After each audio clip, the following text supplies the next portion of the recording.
Bien, bonjour à tous. Je suis Benoît Demille, je suis professeur à l'Université de Lille.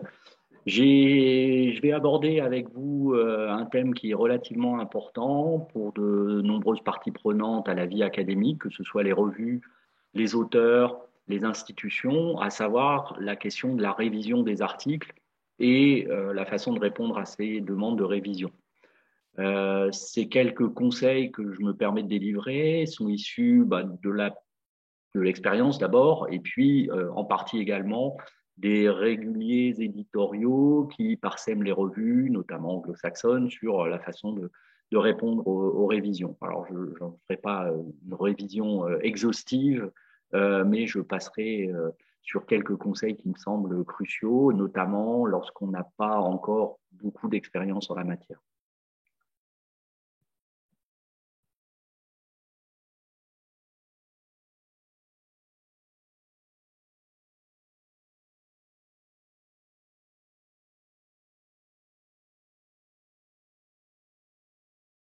Alors, le premier constat général qu'on peut faire, c'est qu'un article, lorsqu'on le soumet à une revue, est rarement accepté dans sa version initiale. Pour au moins deux grandes raisons. D'abord, une raison qui est qu'un article est rarement parfait dans sa première version, même si les auteurs pensent avoir fait un bon travail. Et il peut exister un certain nombre de défauts dans cet article, que ce soit au niveau du design de recherche, de la méthodologie, des théories ou des concepts qui sont mobilisés. Mais surtout, généralement, il peut être amélioré à travers la révision par les pairs, qui peut aider à pointer et à développer certaines idées, à mettre en avant certaines contributions auxquelles l'auteur n'a pas forcément pensé, à suggérer de nouvelles références, bref, à améliorer l'article.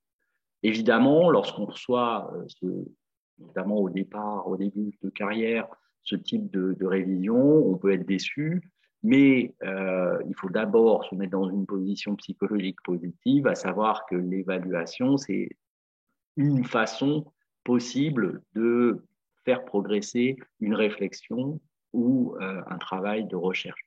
Et se dire que finalement, on a déjà passé, si on nous demande des révisions, un premier tour d'évaluation qui est ce qu'on appelle le desk rejecting, donc le fait d'avoir un article qui soit refusé sans passer par l'évaluation par les pairs.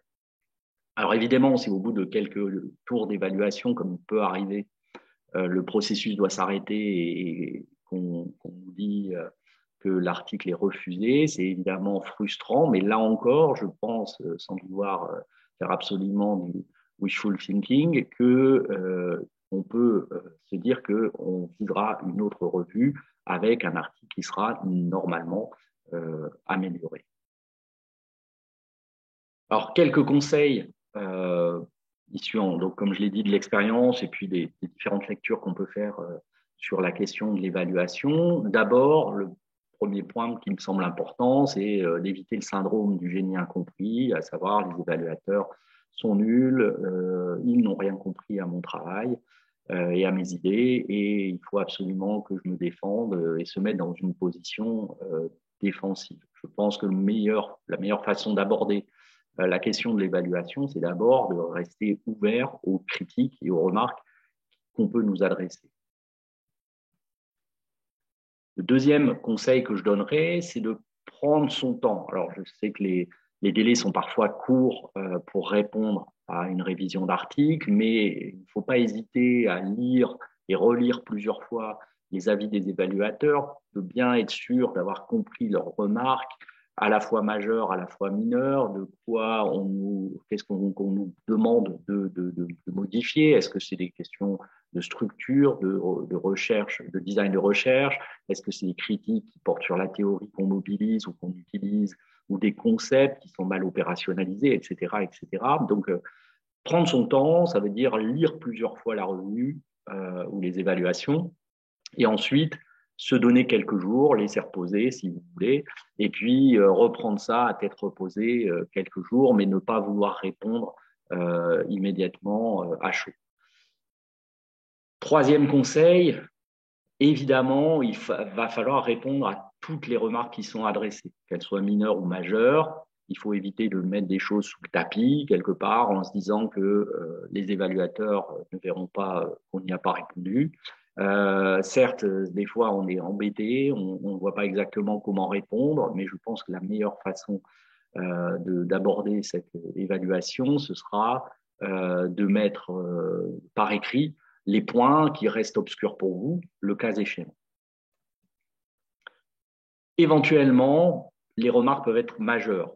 Si on vous reproche un certain nombre de remarques, notamment en termes de structure ou de cohérence générale de la recherche, il faudra ne pas hésiter à revoir entièrement l'article. Éventuellement même revoir sa question de recherche. Il arrive parfois qu'il y ait un écart entre ce qui est annoncé et puis finalement ce qu'on fait, et l'auteur, en toute bonne foi, ne s'en rend pas forcément compte. On peut également vous demander de retrouver un certain nombre de données ou de refaire un certain nombre de traitements statistiques. Là encore, le travail peut être lourd et il faut s'y préparer en évitant ce que l'on peut appeler un lock-in cognitif, c'est-à-dire rester bloqué sur sa version initiale et sa première version, alors que probablement on va nous demander de faire des changements qui vont au-delà du cosmétique. Sur la forme, il me semble que c'est important de garder en tête qu'il va falloir répondre à différentes évaluations qui sont faites, celles des évaluateurs, 2, 3 évaluations, celles également de l'éditeur ou de l'éditeur associé qui ont en charge l'évaluation de votre article.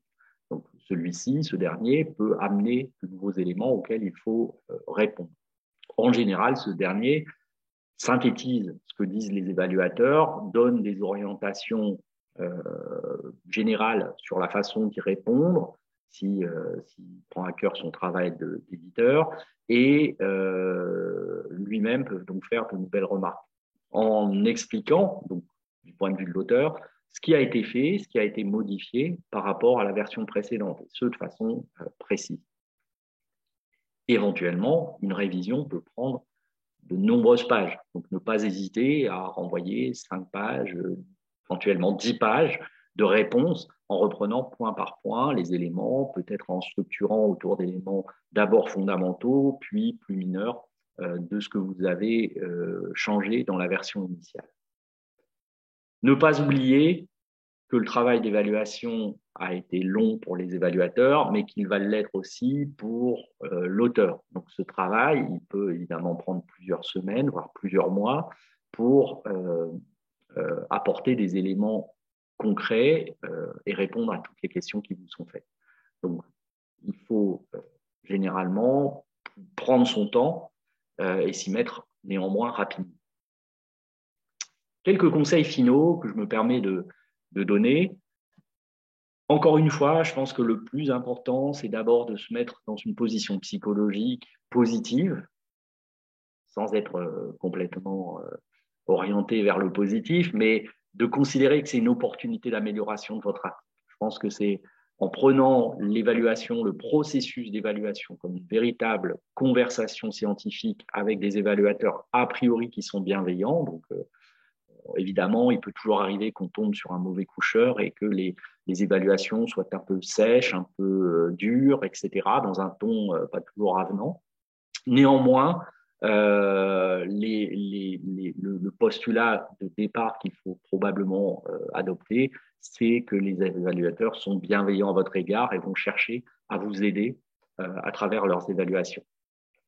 Ne pas hésiter à engager une véritable discussion autour de vos idées, en les exposant clairement, en rappelant ce que vous vouliez dire, ce que vous avez modifié et pourquoi vous les avez modifiés, en tenant compte des remarques qui vous ont été faites.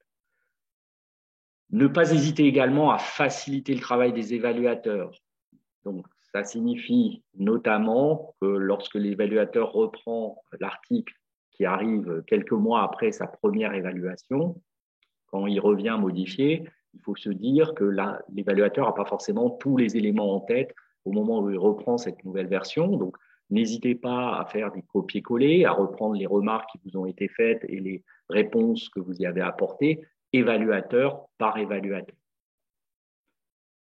Concernant ce qu'il faut modifier dans un article suite aux évaluations qui vous sont faites, une des difficultés souvent qu'on a, c'est que les évaluations ne sont pas toujours convergentes et on n'est pas forcément d'accord avec tout ce qui nous est dit. Là encore, je pense qu'il faut avoir une position, si possible, raisonnable, à savoir d'accepter de changer des éléments éventuellement majeurs de son design de recherche, mais d'accepter aussi qu'on puisse défendre un point de vue sans changer tel ou tel point qui nous semble argumenté, fondé dans la version qu'on a envoyée. Éventuellement aussi, on peut être amené à mettre en perspective les évaluations de plusieurs évaluateurs pour expliquer pourquoi on penche d'un côté ou de l'autre si les évaluations sont divergentes. Je pense également qu'il ne faut pas hésiter à prendre contact avec un éditeur, qu'il soit associé ou non, si des choses ne sont pas claires ou si vous avez par exemple besoin d'un délai supplémentaire pour répondre en profondeur à des remarques qui vous ont été faites. C'est assez courant au niveau des revues et je pense que c'est généralement accepté. Enfin, n'oubliez pas de remercier les évaluateurs. Il ne s'agit pas d'être servile et de courber les chines, mais néanmoins se dire que les évaluateurs, s'ils ont fait un travail sérieux, ils ont donné du temps et de l'énergie pour leur communauté et pour les auteurs qu'ils ne connaissent pas et donc avec lesquels ils n'auront pas de contact. Donc restez conscient que de la part des évaluateurs, c'est une activité bénévole et je pense toujours qu'il est important de remercier les éditeurs, les évaluateurs. Voilà, j'espère que ces quelques conseils seront utiles, notamment aux jeunes chercheurs. Au revoir.